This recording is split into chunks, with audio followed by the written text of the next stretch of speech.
exclusive from the Start Trade Times. The COVID pandemic has opened up huge opportunities for cargo airlines. Going by the current market conditions and the pace of the world recovering from the pandemic, the demand is going to remain strong for the foreseeable future. The extraordinary demand for air freight on account of the limited belly capacity in long haul wide body passenger flights is giving rise to the launch of quite a few new cargo airlines.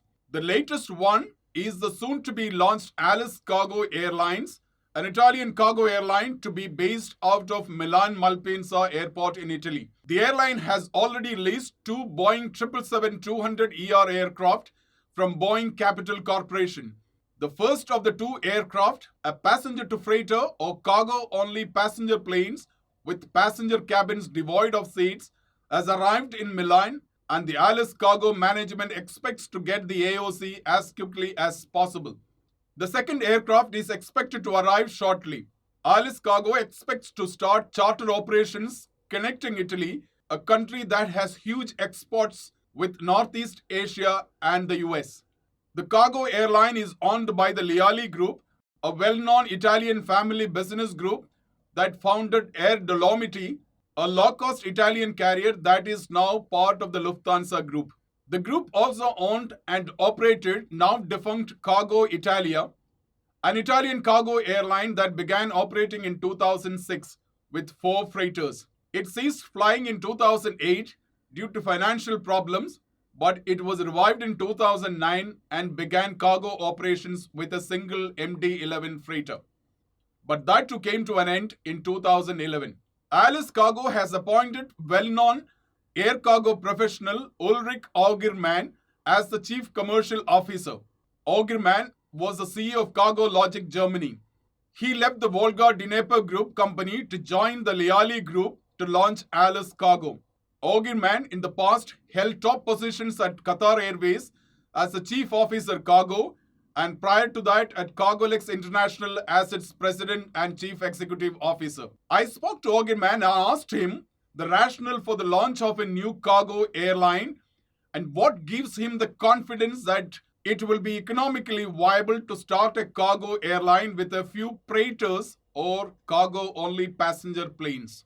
So when is it going to be launched? How many aircraft? Well, we're going to start with just 2 aircraft, two 777-200 P2Fs, as we call it. It's passenger to freighter aircraft. It was originally foreseen to go into the freighter area right away, but then really this Corona thing hit us so hard within just a couple of days or weeks, and all of a sudden there were no aircraft on the market anymore. Yeah, it was completely crazy. So now we're giving it a try. We don't know how sustainable this is, because obviously the economics of the P2F are such that you can just operate, for a certain rate level. And if the rates will come down, the P2Fs will disappear. So we're very well aware of that. But nevertheless, we want to give it a try. Because then the dynamics in the market will also change, and then eventually freighters will become available. So we have to start somewhere. When do you begin to have the commercial operation? We will start the commercial operation during the month of July. What are the routes that you're looking? Because I also see on the livery it is mentioned that a bridge between countries. So definitely you're looking at intercontinental routes. And the current scenario, of course, this is quite economical, but what are some of the concerns that you have in the long term? Beyond the long term, it remains to be seen what international transportation is going to look like. There's a lot of challenges coming up. I think the first and foremost challenge will be what are the bellies of the large wide body fleet. What is it going to do? At the moment, they're not quite economical because they don't have the mix of passengers you need to operate those aircraft. You don't have the business class passengers that you need internationally. But it remains to be seen what's going to happen. I don't think that those passengers will come back in a hurry. Correct. But who knows, it will all be about flexibility and how to react to changing markets. When did you meet the idea? Well, that came basically after I had left Volga Dnieper, after that time, Okay. we were brainstorming what to do with a couple of people, and we have the investors in Italy. It's a well-established family. They have been active in aviation before, so they had an appetite to go back into aviation. Okay. And then we just put one and one together. There's a gentleman called Francesco Rebaudo. He was the CEO of Silkway Italia. He was the CEO of Cargolux Italia before.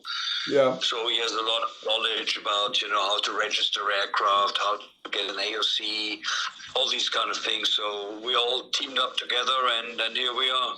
And do you have an AOC already? It's in the process to get the AOC. You must have the aircraft physically on your hand in order to present it to the regulators. And the aircraft is now in Shannon. The first one will be flown over to Mount Penza over the coming weekend.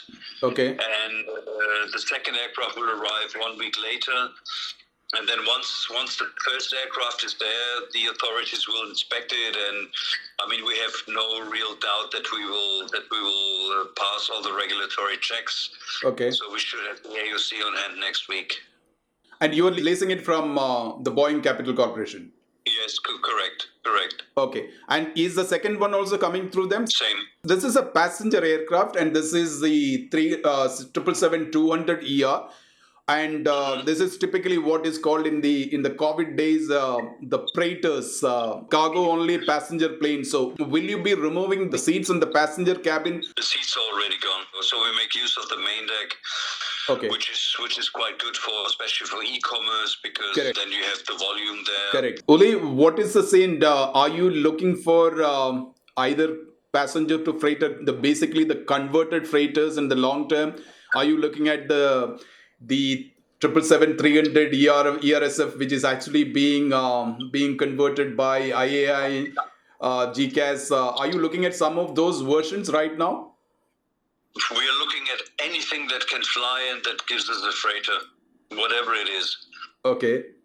And whatever we can finance. And I know, like, the capacity freighter, the production freighter or converter freighter capacity is very constrained at the moment. What is your optimism in terms of by when do you have an access to some of those, maybe 2 years from now?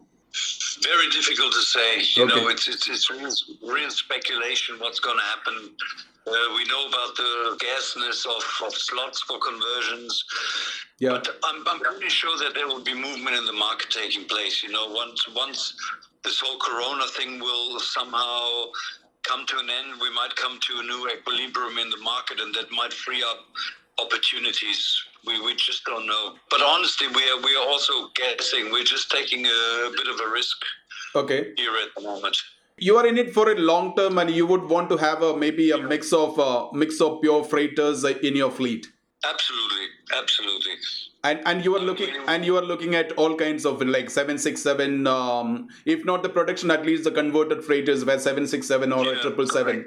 Correct. Do you have anything already in pipeline in terms of the routes that you want to launch? Yeah, we have looked at a lot of opportunities. It's a bit difficult to blast out just some destinations or origins, because simply we have not formally applied yet for the traffic rights, and we think that Northeast Asia will be where we'll probably start, and Central Europe will be the counterpart on the other end.